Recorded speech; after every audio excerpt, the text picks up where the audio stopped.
Subscribe to our YouTube channel for in-depth interviews of India Inc. and press the bell icon so that you do not miss our updates.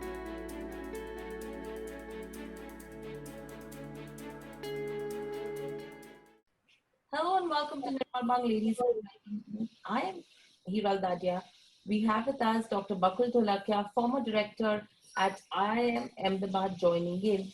In fact, he's former director general of International Management Institute in Delhi as well, and he has occupied the Reserve Bank of India chair from 1992 to 1999. It's a pleasure to have you on the show, Mr. Dholakia, and to speak to you after such a long time.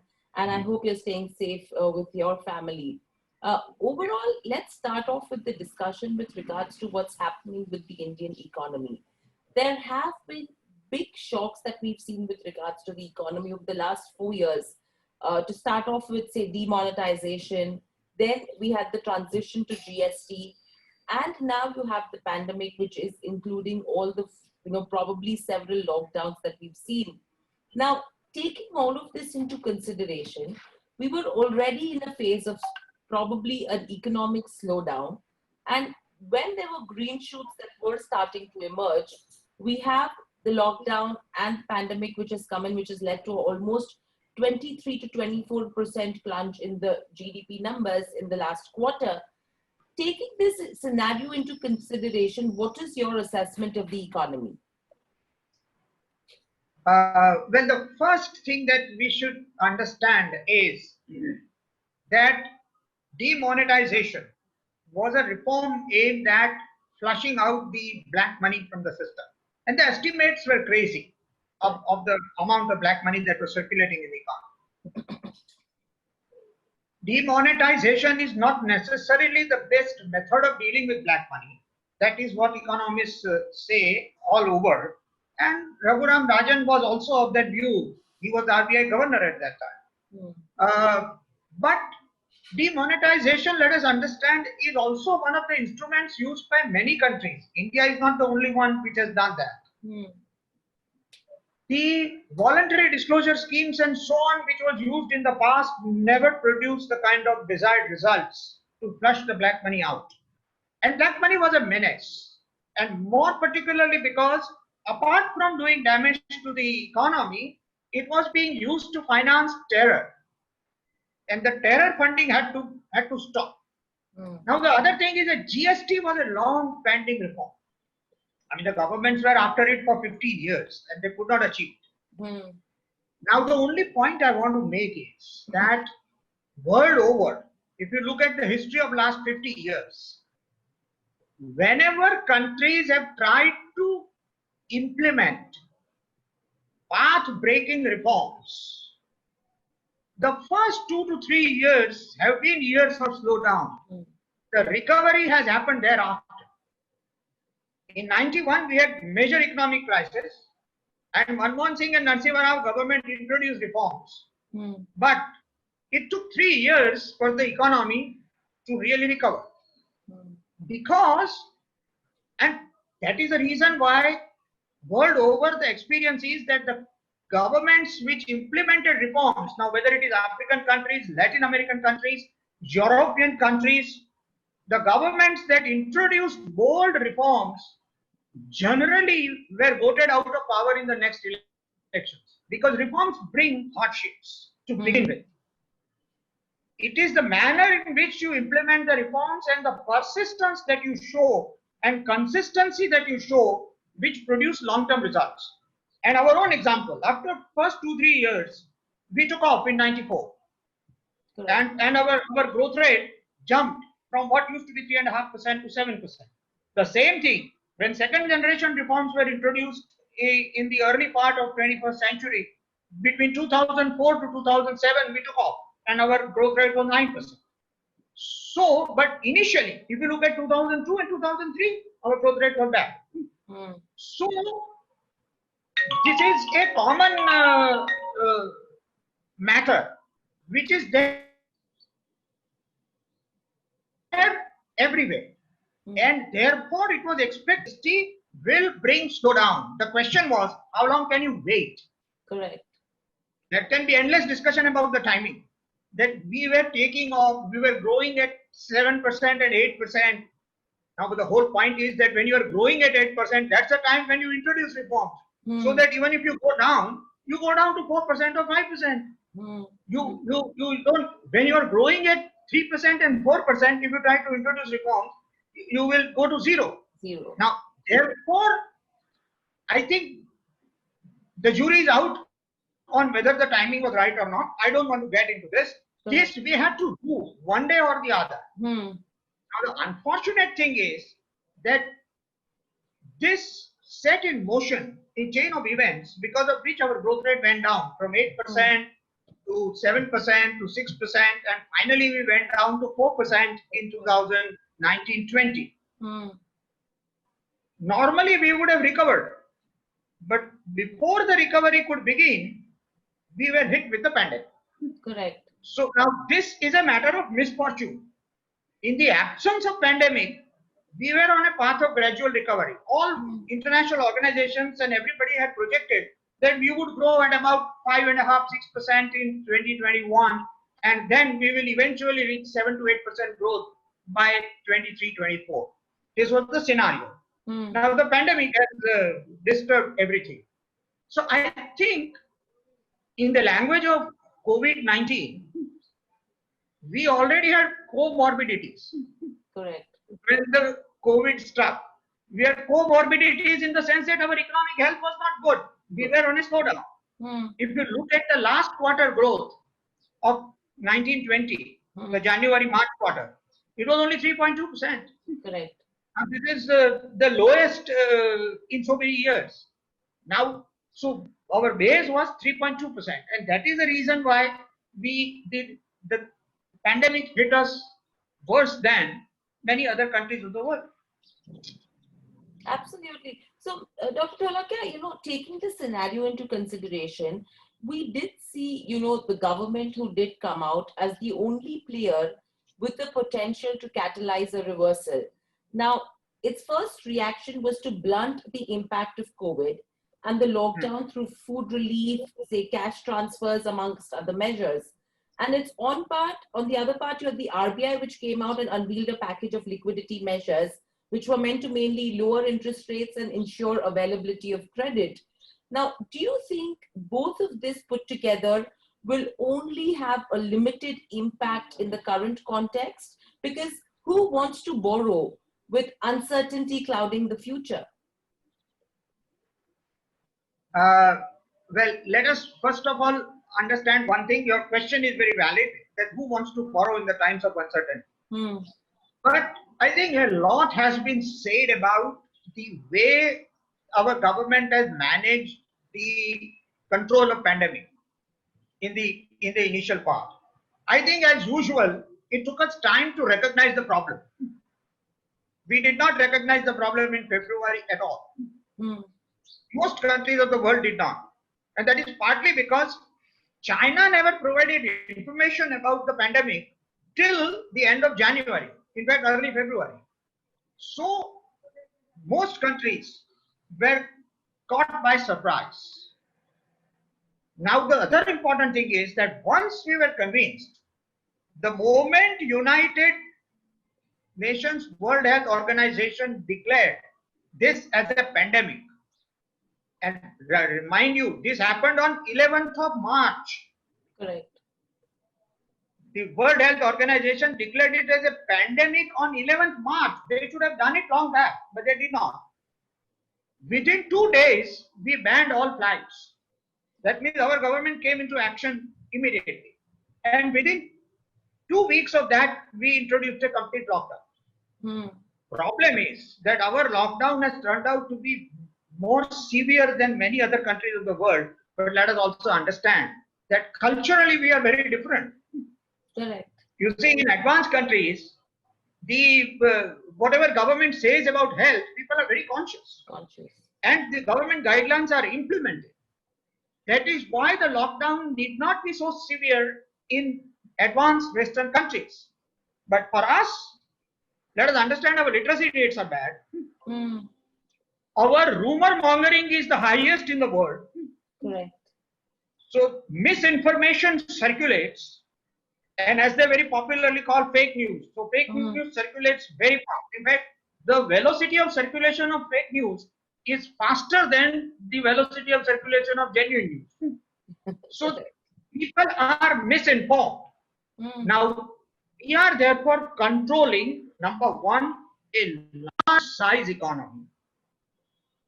China is large, but China is totalitarian. China, there is nothing like human freedom. So therefore, China is ruthless control. China doesn't care what happens. We do.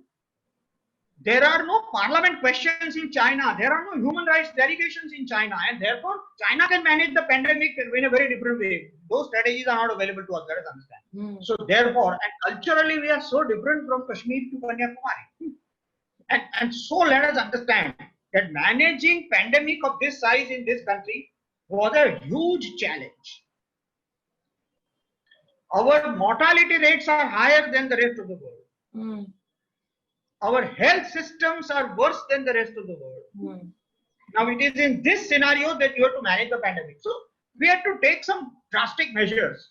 Now, though the severity of COVID management measures will be matched by the severity of economic downturn. Let us understand that.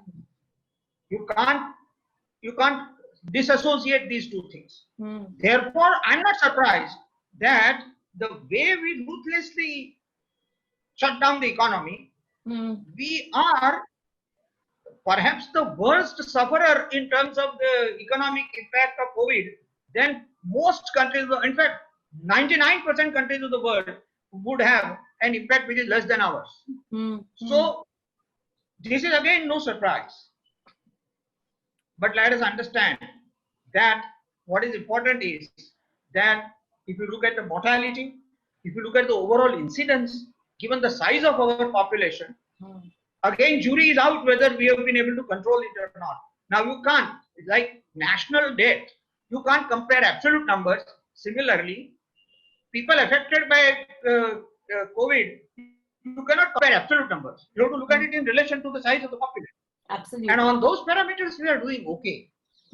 So therefore, I think the only problem is that because of the misinformation, because of the disinformation campaign that is going on, and this is unprecedented, the whole economy shutting down.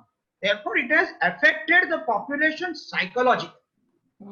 Common man in India today suffers from a huge psychic fear of a virus. And what is happening to us is not entirely due to the shutdown, but it is also because when the shutdown has been lifted, unlock 1, unlock 2, unlock 3, unlock 4, we have still not unlocked our minds. Correct. Our mind is still in the grip of the worst fear that we have. And therefore, we don't go to malls. We don't go to restaurants. We do not order outside food. We have stopped shopping. We are assuming as if we have to save everything for the rainy day. And that's the reason why bank deposits are growing. 8 lakh crores is the growth of bank deposits in the COVID time. But consumption correspondingly will fall. The moment you save, your income has eroded, your saving has gone up. So what is going to happen to your consumption? Absolutely. So it's simple macroeconomics. Now it is only when the fear psychosis goes. Therefore, for me, the most important economic recovery measure is to remove the fear psychosis from the minds of people. We cannot take life as usual, but as they call new normal. The new normal is you wear a mask, you take precautions, but you don't worry about COVID all the time. Don't let your psychology destroy your entire being. Now that is where the problem is. And I don't think that the government has focused enough on removal of psychosis, the psychological fear that people are suffering today. Now, unless that happens, the consumption cycle will not revive. So No matter what. So according to you, what should the government do to revive the sentiments in order to kickstart the Indian economy then? what are the steps the government actually should be taking from here on? Well, I think I have been let us compare this crisis with 2008, and many people have compared it, the global economic crisis. Now, the global economic crisis was a business cycle. It was a crisis arising out of a regular business activity. Correct.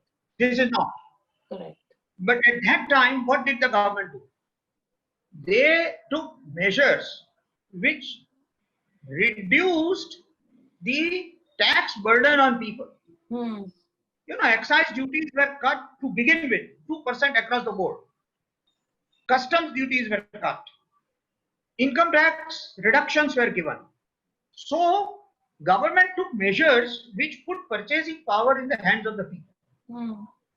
Now, today, I don't understand that at 28% GST, where are your revenues? The GST, unless manufacturing happens, unless services production goes up, the GST collection will not be there.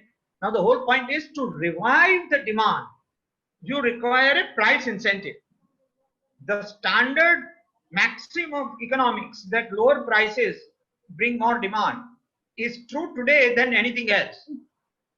Therefore, in my view, a substantial reduction in GST on those items which are drivers of growth, which pump money in the system. So, for instance, 28% becomes 14%, or 18% becomes 10%.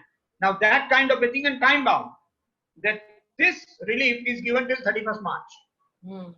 From 1st April, it will be life as usual. Then what happens is, just as in the fear that there will be scarcity, people stored up goods, and therefore retail demand went through the roof in April. In the same way, for most consumer durables and non-durables, the stocking up will happen, the demand will come, people will spend money. It is not, let us understand, the poor have a problem of purchasing power. I'm coming to that separately. But middle income group, upper middle income group, and the rich have a lot of money sitting with them. That is why the 8 lakh crore growth in deposits, bank deposits has happened. Now, and that is all sitting at 5% interest rates, because the interest rates have come down dramatically. So nobody would mind destroying that deposit and spending money. So what is important is, in the next 6 months, the demand revival, the consumption cycle has to revive. And this is the simplest benefit. And it is this, the segment that pays taxes on these items, is the one that would bring the demand. I just imagine what will happen to passenger car demand if the GST is brought down from 28% to 14%. Just imagine. So, and the moment their capacity starts utilizing, the spiral effect will be there. Their suppliers will have order books full. Their suppliers will have their order books full. Employment will get generated automatically. So I think the most obvious thing of reducing indirect taxes in a period of demand recession, why is the government not doing? I don't understand. And if some IAS officers have this thing in their mind, that you reduce rates and revenue will go down, revenue is down to the bottom anyway. Correct. Only if something is manufactured, GST will be paid. So the whole point is that lower prices, if the demand is elastic, bring more revenue. It's simple in economics. So therefore, GST rate reduction will bring more GST revenue for those items where the demand is elastic. So I think I don't understand why these simple things are not done. And time out, 6 months, 8 months kind of a thing, so that people really come. And by that time, the economy will revive, and then it will sustain the normal rates of taxes. So I think this is what. Secondly, the unlock, while lockdown has been swift, sudden, and total, unlock has been gradual, slow, and painful. So unlock has not really happened. In fact, till August end, several states had the economies locked down.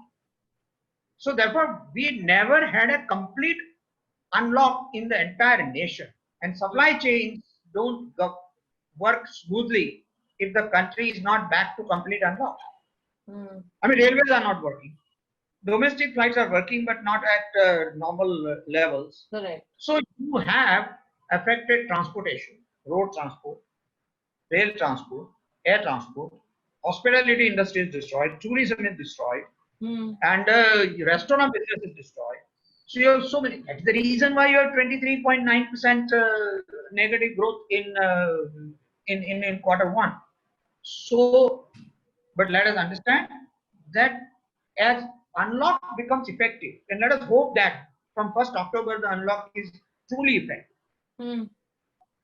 Today the rumors are doing around that from 25th September there is another lockdown coming.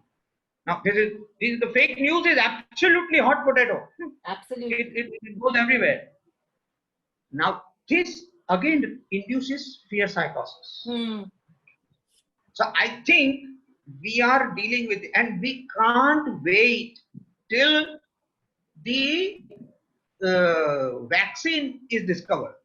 Correct. Because even when the vaccine is discovered and actually put in use, it will take time for the distribution of vaccine for a country of our size. Correct. So we can't wait for that. Right. So Now, yeah. yeah, go on, go on. No, what I was saying was that doomsday predictions are galore.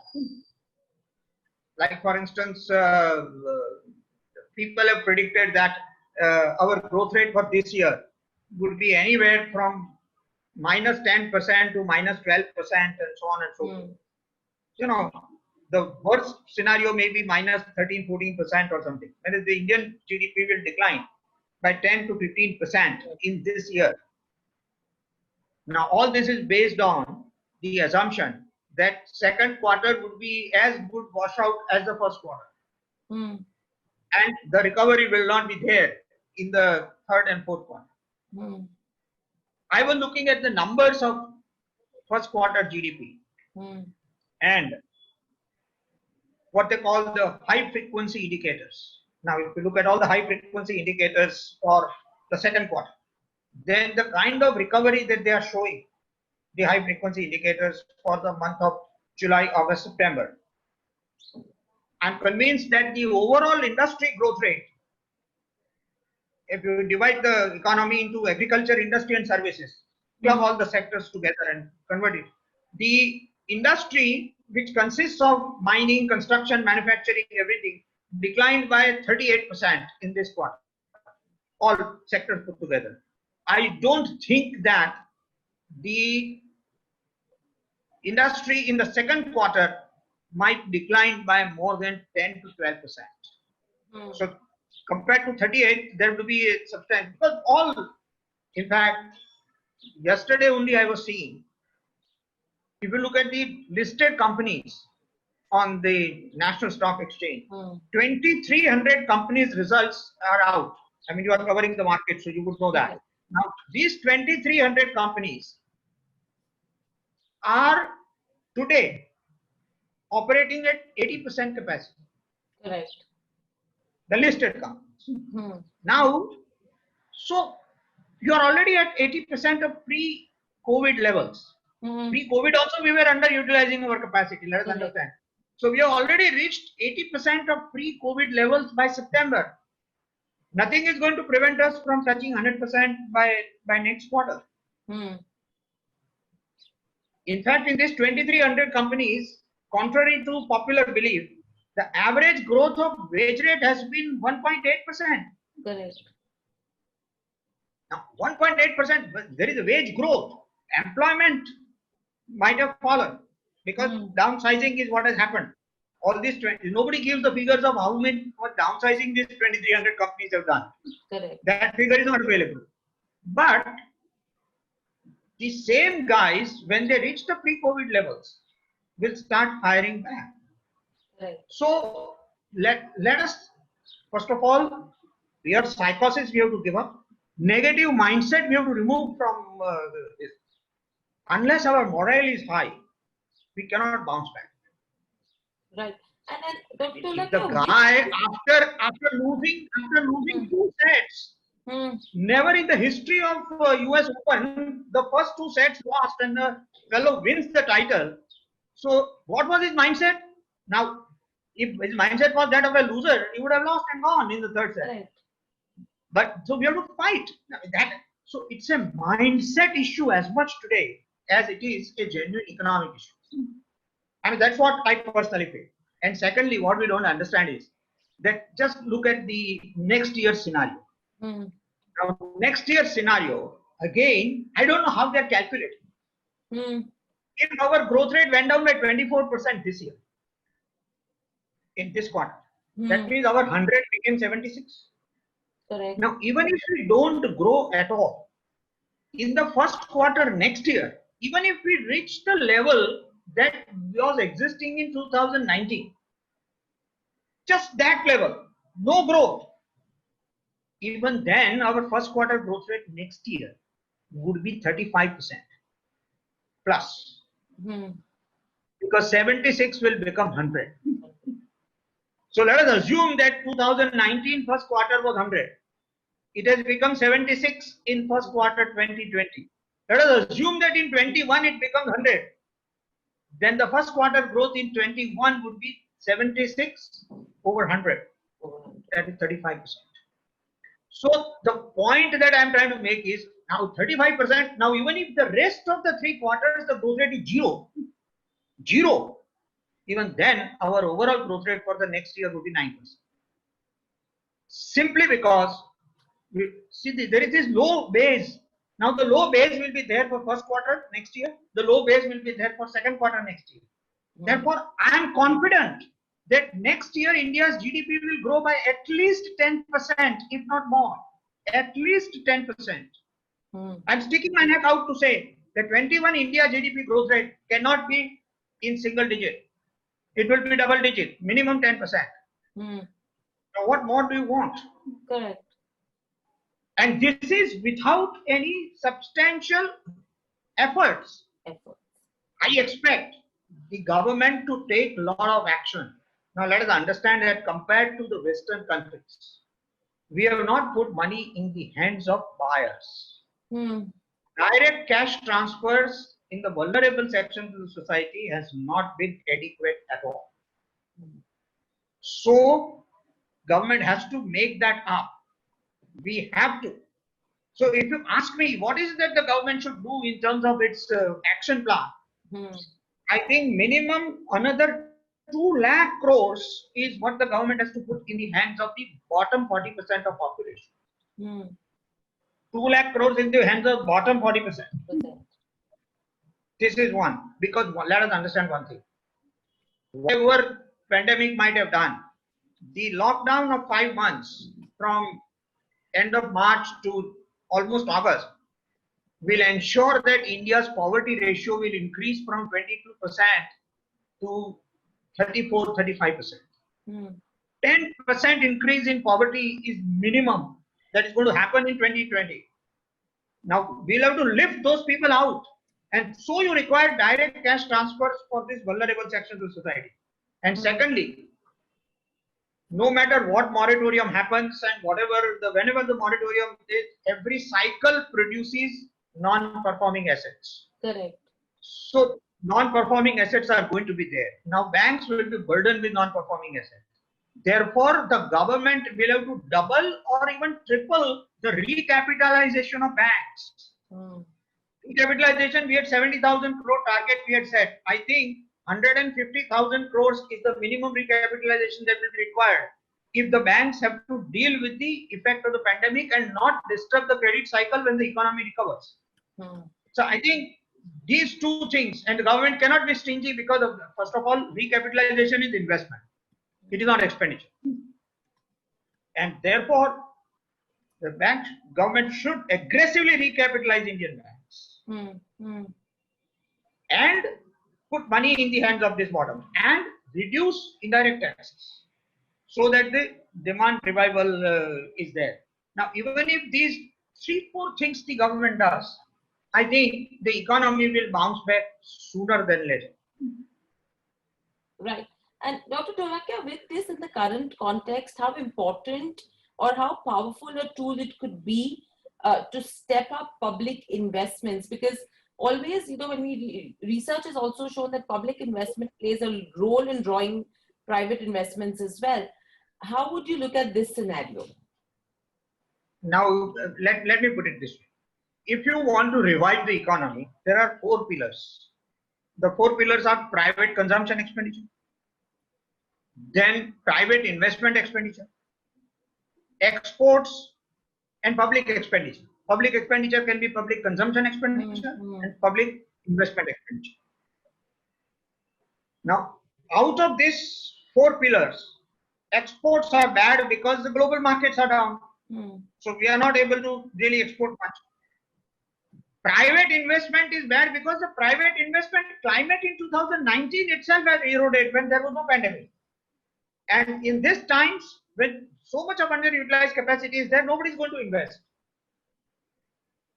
Consumption expenditure is reduced because of the fear psychosis of pandemic. The only alternative is the public expenditure. Now the public expenditure, public consumption expenditure has gone up.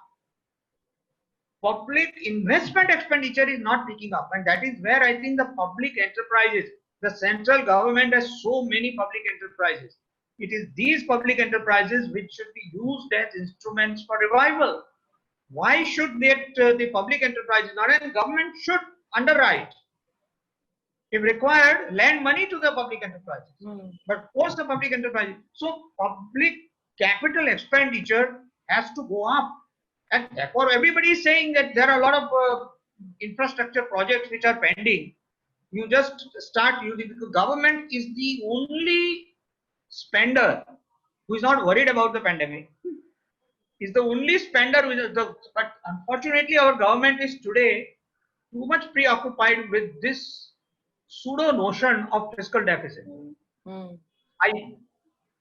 If fiscal deficit of the central government goes to 10% of GDP this year, but the economy does not suffer a substantial negative growth, I think that is worth a trade-off.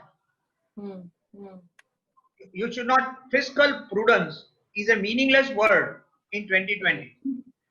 So therefore, government should not bother about the fiscal situation, should actually go all out to spend.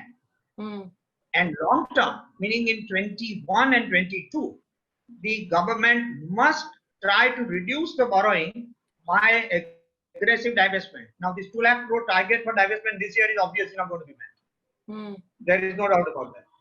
But let us also understand that while the IMF has forecast global trade to shrink by 14 to 15% this year in 2020, the organization is forecasting 5 to 6% recovery in global trade next year, which essentially means that from a 15% contraction to 5% growth is almost a 20% increase in global trade next year. And therefore, our export market next year should pick up. So one driver of growth is going to come back, because all the developed countries are also expected to bounce back next year. So therefore, the global environment will be benign and favorable to us in 2021. So what is required is boost the morale, and private capital expenditure always follows public capital expenditure. So I think this is what the government, only constraint is the fiscal constraint, which is the mindset. Just as people must remove the mindset of fear, government must remove the mindset of fiscal control for 2020. A government preoccupied with controlling fiscal deficit in such a bad year will be a disaster. Now, already Indian economy, for the first time in 70 years, from 1950 to 2020, for the first time in 70 years, our nominal GDP growth in 2021 is going to be negative. This has not happened in 70 years. Our GDP went down, real GDP went down by 5% in 79-80, the year of international oil shock and severe drought at home. But our inflation was 15%. Correct. So when the GDP went down by 5%, inflation of 15%, so our nominal GDP went up by 10%. Hmm.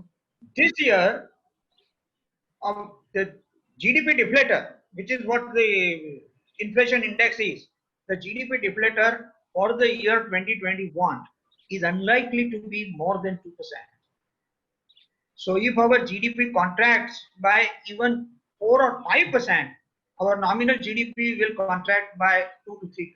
This is the first time in the history of Indian economy that nominal GDP will fall. It has not happened in 70 years. I still believe that there will be a bounce back in the third quarter. There will be a bounce back in the fourth quarter. And as a result, these doomsday predictions of 10 to 15% negative GDP growth for 2021, I don't think will hold. But Indian GDP might still, in my view, might still contract by 5 to 6%. So this is, I'm sticking my neck out to say that our GDP growth for 2021 could be minus 6%. But I doubt whether it will be double-digit negative GDP growth. That I doubt. And next year, double-digit positive GDP growth is what I'm projecting with confidence. Yeah, I'm saying so. FY22 is something where we could see a double-digit positive growth, taking a lower base also into consideration, right?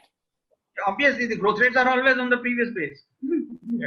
Yeah. Perfect. So I think that's the time where, and you know, even when we talk to corporates as well, that's the indication that we've been picking up from them as well, where they are expecting double-digit positive growth only in FY22, and majority of the analysts are now discounting FY21 earnings as well. So I think that's the year we should be focusing on from here on.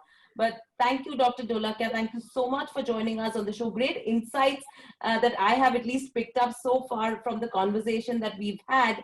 And really, in layman's language, it's very easy for everyone to understand as to what's the state of the economy, what the government needs to do, and how one should get rid of this fear psychosis to move out of this pandemic and start the revival, not only for the economy, but personally as well. But thank you so much for joining in. I hope you enjoyed the discussion as well, and we will see you once again. Thank you. Pleasure talking to you. Thank you. Thank you so much, and stay safe.